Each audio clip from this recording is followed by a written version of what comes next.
The operations center at Bagram Airfield fell into a silence so complete that the hum of cooling fans became oppressive.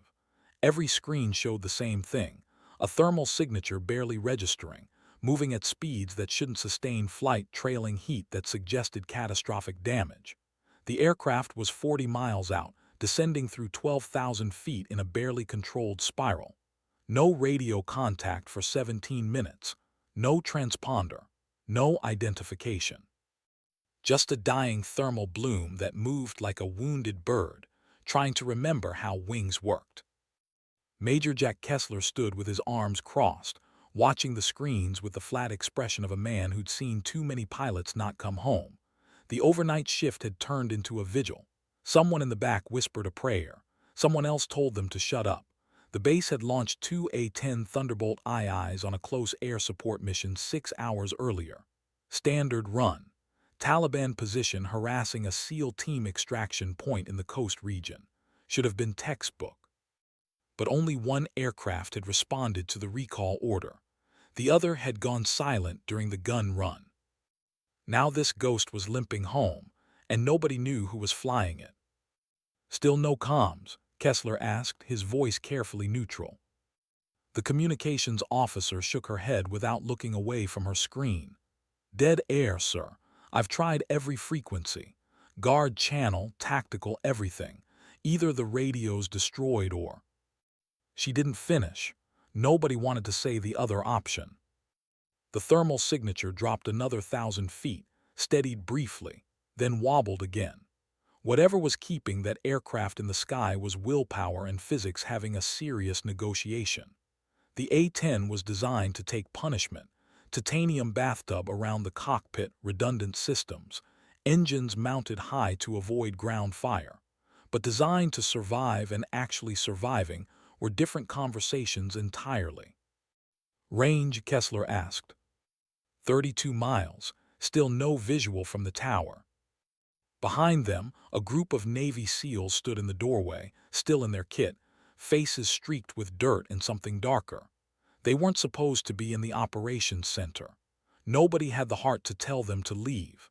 They'd been on the ground when the A-10s had made their gun runs.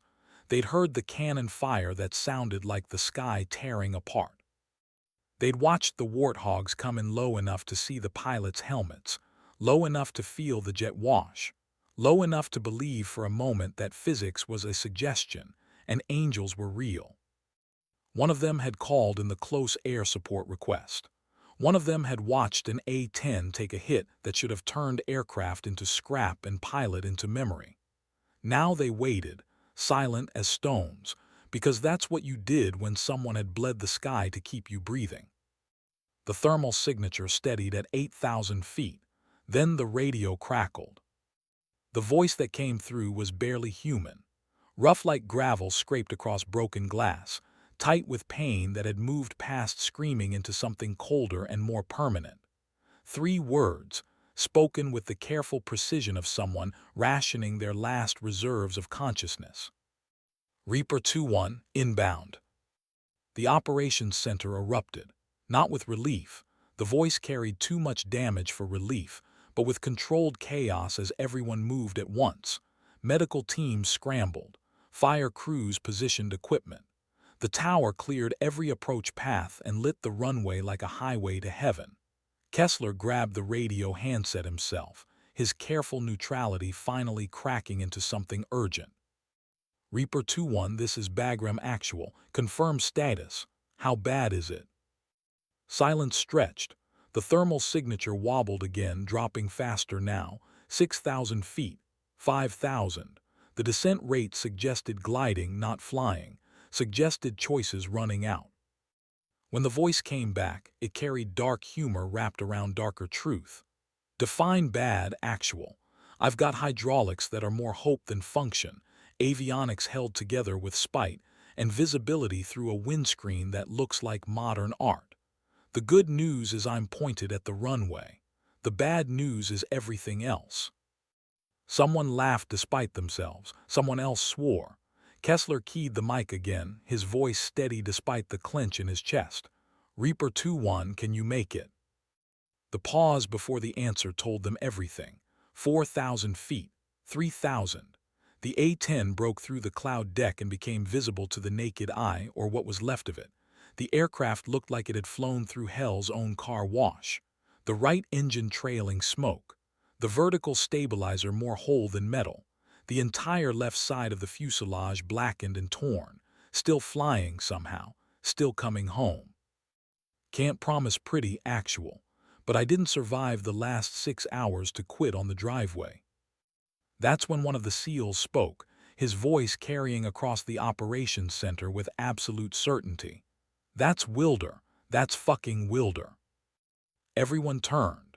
The SEAL, Senior Chief Marcus Webb, according to the name tape barely visible under the grime, stood with his hands clenched at his sides, staring at the damaged aircraft now visible on the approach monitors. His face carried an expression somewhere between awe and fury, like watching a miracle that shouldn't need to happen. Lieutenant Maya Wilder, Webb continued, his voice rough. Call sign Reaper. She's the one who stayed. She's the one who kept making passes after her wingman withdrew. She's the one who, his voice caught. She took the hit meant for our bird. Sam came up, she rolled into it, took the blast on her belly, saved 12 SEALs and a helicopter crew. We thought she'd punched out. We thought. He didn't finish. The operations center absorbed this in silence. On the monitors, the A-10 called Reaper 2-1 wobbled through 2,000 feet, its approach angle suggesting a pilot fighting every second for control that should have been gone hours ago. The landing gear came down. One main, one nose, but the right main hung at an angle that suggested the mechanism was damaged. Not good. Not survivable at high speeds. Kessler keyed the mic. Reaper 2-1, we see your gear situation. Recommend foam the runway and prepare for possible belly landing. The response came faster this time, and beneath the pain they heard something else, irritation mixed with grim determination. Negative, actual. I didn't keep this bird flying for 6 hours and 200 miles to slide her in on her stomach. She deserves better. We both do. 1,500 feet. The A-10 steadied, and for a moment it looked almost graceful despite the damage. The pilot, Wilder, was fighting physics and winning through sheer refusal to accept any other outcome. The SEALs pressed closer to the windows. The medical team stood ready. The tower called altitudes in a steady monotone that pretended this was routine. 1,000 feet. The approach looked good. Too good for an aircraft that damaged. Too controlled for a pilot who should be incapacitated. 500 feet. They'll cross the threshold, and that's when everyone in the operations center saw what they'd missed on the thermal scans. The cockpit canopy was shattered. Not cracked, shattered. Held together by some miracle of materials engineering, but essentially gone. Wind blast at 200 knots for 6 hours. Temperature at altitude near freezing. G-forces. Pain. Everything screaming to let go. She hadn't let go. The touchdown was surprisingly gentle. Left main first, then nose. The damaged right main screaming metal on concrete but holding. The A-10 rolled straight and true for 500 feet before Wilder touched the brakes. The aircraft slewed slightly right, corrected, then came to rest in the center of the runway like it had been parked there on purpose. The engine spooled down. Smoke continued rising from the right side. Fire crews surrounded the aircraft in seconds, foam already deploying. Nobody moved to open the cockpit. Nobody needed to. The canopy mechanism was destroyed, and everyone could see through the shattered transparency. Lieutenant Maya Wilder sat in the seat with her helmet still on, hands still on the controls, absolutely motionless. From the operations center, she looked like a statue. From the runway, the medical teams could see she was still breathing, barely, but conscious enough to have landed the aircraft properly rather than just pointing it at dirt and hopping. The SEALs were already running. Webb led them, ignoring the fire crews, ignoring protocol, reaching the aircraft before anyone could stop them. They climbed the ladder to the cockpit, or what remained of it, and stopped cold. Webb's hand went to his mouth. Behind him, another SEAL turned away, breathing hard. A third just stared. Maya Wilder looked back at them through a visor spattered with her own blood. The flight suit was torn. The harness had cuts in it. shrapnel wounds visible on her arms, her neck, her side. The ejection seat had been damaged. They could see that now, the mechanism blown apart by the same explosion that had destroyed the canopy. She'd never had the option to punch out. She'd flown the dying aircraft home because home was the only option left. She raised one shaking hand and gave Webb a thumbs up. Then carefully, with movements that suggested every nerve was screaming, she reached up and unlatched her helmet, pulled it off. Her face was pale beneath the grime and blood. Her eyes were clear, sharp, very much alive and very much done with everyone staring. "Somebody," she said, her voice barely above a whisper but carrying the unmistakable edge of command, "get me out of this seat before I pass out and make you cut the harness. This flight suit cost taxpayers' money." The spell broke. Medical teams swarmed. Webb reached in himself, supporting her weight as other hands worked the harness release. Someone called for a stretcher.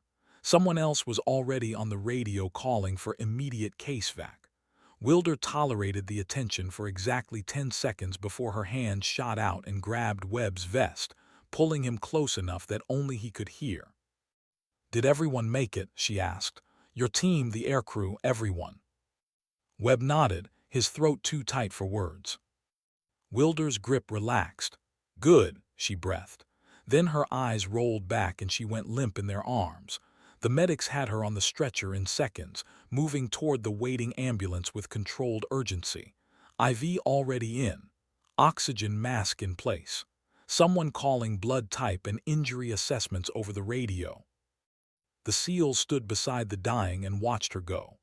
Around them, fire crews continued their work, ensuring the aircraft wouldn't explode now that the pilot who'd nursed it home was finally safe. In the operations center, Major Kessler sat down heavily in a chair and let out a breath he'd been holding for the last 5 minutes. Someone handed him coffee. He drank it without tasting. On the runway, Senior Chief Webb looked up at the shattered cockpit, the destroyed canopy, the aircraft that shouldn't be in one piece. Then he looked toward the medical building where they'd taken Wilder and made a decision that would ripple through the next weeks in ways he couldn't anticipate. He pulled out his phone, opened the secure messaging app, and started typing to every SEAL team leader he knew. "You need to know about Lieutenant Maya Wilder, call sign Reaper. You need to know what she just did. And when command tries to bury this because she broke 50 regulations keeping that aircraft flying, you need to make noise. Because this is the kind of thing people need to remember. This is the kind of pilot people need to know exists." He hit send. Then he sat down on the tarmac, back against the A-10's landing gear, and tried to process what he'd just witnessed. Tried to find words for watching someone refuse death through pure will. Tried to understand how a pilot he'd never met had become the reason 12 of his teammates were still breathing. The sun was rising over Bagram. The operations center was returning to routine. The crisis had ended, but Senior Chief Marcus Webb sat in the shadow of a wounded and understood that something had shifted. Something about expectations. Something about what people were capable of when the only other option was failure. Something about a lieutenant who'd taken a missile meant for his team and then spent 6 hours teaching her aircraft to fly like a prayer. In the medical building, Maya Wilder lay unconscious while surgeons worked to piece her back together. She'd already been through triage. The injuries were extensive but not fatal, assuming no complications. Shrapnel wounds, severe contusions, possible concussion, hypothermia from the wind blast through the destroyed canopy, frostbite on her face and hands, damage to her left shoulder from fighting the controls. Her back would hurt for months from the G-forces. Her hearing would need evaluation from the wind noise, but she'd live. The attending surgeon, a major named Chen who'd been in-country for 2 years and thought he'd seen everything, stood over her and shook his head in disbelief. "I've seen pilots walk away from ejection seats with worse injuries than this. She flew that aircraft how far?" The flight surgeon checking vitals didn't look up. 240 miles, give or take. 6 hours from the hit to landing. No functioning canopy. Minimal hydraulics. Right engine compromised. Avionics shot to hell. and somehow she maintained enough control to put it down centerline at a controlled speed. Chen said something unflattering about the physics involved. That's not flying. That's sustained falling with attitude. She calls it Tuesday, someone muttered from the doorway. Captain Lisa Park, another pilot from Wilder's unit, stood with her arms crossed, expression carefully blank. She'd been Wilder's wingman on enough missions to know how this went. Wilder flew like gravity was optional and fear was a suggestion. This was just the first time the universe had tried seriously to argue the point. "You know her?" Chen asked. Park nodded slowly. 3 years. She's been in my unit since she qualified on A-10s. Best close air support pilot I've ever seen, and I've flown with pilots who have been doing this since Desert Storm. But she's also, Park paused, choosing words carefully. She's the kind of pilot other pilots respect but don't always understand. She flies missions people wave off. She makes gun runs people consider suicidal, and she brings everyone home. Sounds like someone with a death wish. No, Park said quietly. Sounds like someone who understands the math. She knows exactly how much risk she's taking. She knows exactly what the aircraft can handle. And she's really, really good at staying inside that envelope. Today she just... Park's voice trailed off as she looked at Wilder's still form. Today the envelope moved and she moved with it. Chen absorbed this, then returned to his patient, checked readings, made notes, called for another unit of blood, worked with the steady competence of a surgeon who'd put together too many pilots from too many pieces. When he finally stepped back, satisfied that immediate crisis was managed, he looked at Park with an expression somewhere between professional respect and personal concern. She's stable. We've got her. But when she wakes up, she's going to be in considerable pain and probably monumentally pissed off that everyone's making a fuss. Park smiled despite herself. That's her baseline, actually. She doesn't do well with attention. Well, she's about to get a lot of it. The SEALs she saved are already organizing something, and Major Kessler sent a priority message to command describing what just happened. This isn't staying quiet. Park's smile faded. She won't like that. She's going to say she just did her job. Her job, Chen said flatly, doesn't include flying an aircraft that damaged for 6 hours through hostile territory with a shattered canopy and God knows what internal injuries. Her job includes procedures, limits, and knowing when to abandon aircraft. She ignored all of that to save 12 SEALs and a helicopter crew. Which makes her a hero, which she won't want to hear. Chen stripped off his gloves, dropped them in disposal, scrubbed his hands. Keep an eye on her when she wakes up. People like that, people who do the impossible and then act like it's routine, they sometimes don't know how to process when everyone else treats it as exceptional. Park nodded slowly. She understood that better than Chen probably realized. Understood that Wilder flew the way she did because someone had to, and because the alternative was watching other people die when she had the skill to prevent it. Understood that Wilder would be furious about the attention, embarrassed by the praise, and desperate to get back in the cockpit before anyone decided she was too valuable to risk. Outside, Bagram Airfield continued its endless cycle of operations. Aircraft launched, aircraft recovered, crews rotated, missions briefed. The war rolled forward with mechanical inevitability. But in the medical building, a pilot named Maya Wilder slept the sleep of the utterly exhausted while surgeons worked and SEALs spread word and a wingman stood watch. And somewhere in the bureaucratic machinery of military command, reports began flowing upward, describing an incident that should have ended differently. The first report came from Major Kessler. Lieutenant Wilder displayed exceptional airmanship and courage under conditions that exceeded all reasonable expectations. Recommend immediate recognition. The second came from Senior Chief Webb. Lieutenant Wilder's actions directly resulted in 0 friendly casualties during hostile contact. Without her intervention, estimate minimum loss of 12 personnel plus aircrew. The third came from the maintenance chief who'd inspected the A-10 after it landed. This aircraft should not have remained airborne. Structural damage catastrophic. Control systems compromised. Recommend full investigation into how pilot maintained control sufficient for safe landing. That last report was the one that caught attention in the wrong way. Not celebration, concern. Because if an A-10 could fly that damaged, what did that say about training, about procedures, about the line between courage and recklessness? Some desk officer at Kandahar read the maintenance report and immediately flagged it for safety review. Another officer read Webb's account and started drafting a commendation. A third read Kessler's description and began questioning whether proper protocols had been followed. By noon, 3 different departments were building 3 different narratives about what had happened. Hero story, safety violation, tactical success, and nobody had bothered to ask Maya Wilder which one she thought fit best. She woke at 14:30 hours, groggy with painkillers and disoriented by lights too bright and sounds too loud. The medical building's ICU was quiet but not silent. Monitors beeped. Someone coughed 2 beds over. A nurse moved between stations with quiet efficiency.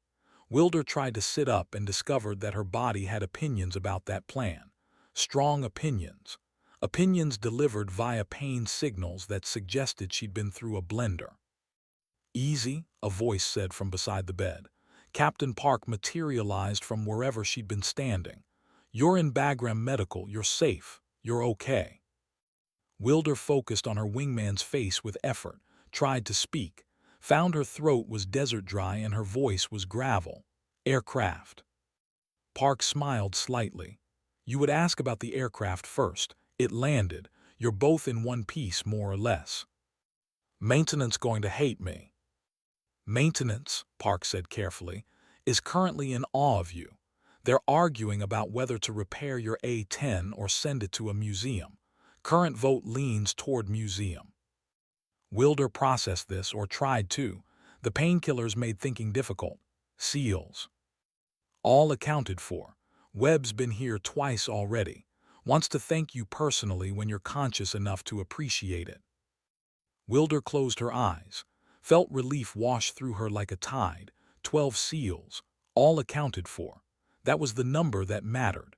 That was the math that justified 6 hours of flying an aircraft held together by stubborn refusal.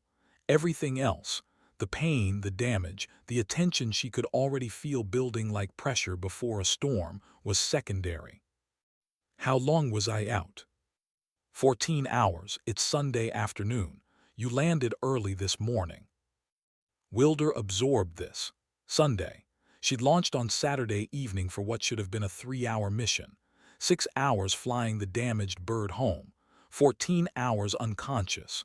Almost a full day gone from her life, and she remembered every minute of the flight with crystal clarity, but nothing of the landing itself. Just the approach, the runway, the determination to put the aircraft down properly because proper mattered, even at the end. Medical prognosis. Park hesitated. "You're going to be fine. Cuts, contusions, some frostbite, possible hearing damage, your shoulder's a mess and you're going to hurt for weeks.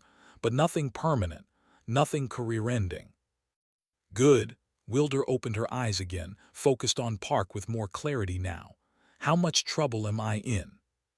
Park's expression shifted to something complicated. "Honestly, I don't know. You've got 3 different departments building 3 different stories. Safety office is concerned about the regulations you broke. Operations is drafting a commendation. The SEALs are ready to go to war if anyone criticizes you. It's a mess." Wilder would have laughed if laughing didn't sound like agony. "So, standard military bureaucracy. Someone wants to pin a medal on me while someone else wants to ground me. Fantastic. You did fly an aircraft 200 miles with catastrophic damage and no ejection capability. That's either the most heroic thing anyone's seen this deployment or the most dangerous precedent command could imagine. Depends who you ask." Didn't exactly have a choice. Seat was blown. Radio was intermittent. Figured flying home beat dying in the mountains. Most pilots would have tried for altitude and a bailout. "Most pilots," Wilder said quietly. weren't looking at 12 SEALs who'd called for help and a wingman who'd already exited the area. Someone had to make sure the job was complete. Park absorbed this. It was so perfectly Wilder, reducing an impossible flight to simple math. Mission incomplete equals keep flying. Everything else was details. She wanted to argue, wanted to point out that sometimes survival mattered more than completion, wanted to say that losing Wilder would have hurt more than the tactical win was worth. But she'd known Wilder long enough to understand that conversation would go nowhere productive. Wilder's compass pointed toward mission and teammates, and no amount of logic would shift that bearing. "Well," Park said eventually, "for what it's worth, I'm glad you made it back, and I'm glad you're going to be okay." Wilder's expression softened slightly. "Thanks for being here. You didn't have to stay." "Where else would I be? You're my wingman." Something unspoken passed between them, the kind of understanding that only comes from shared altitude and shared risk. Then Wilder's eyes drifted closed again, exhaustion pulling her back under despite the painkillers and concern. Park settled back into the chair beside the bed and resumed her watch. Outside, the afternoon sun beat down on Bagram. Inside, a pilot slept and healed and tried not to think about what came next.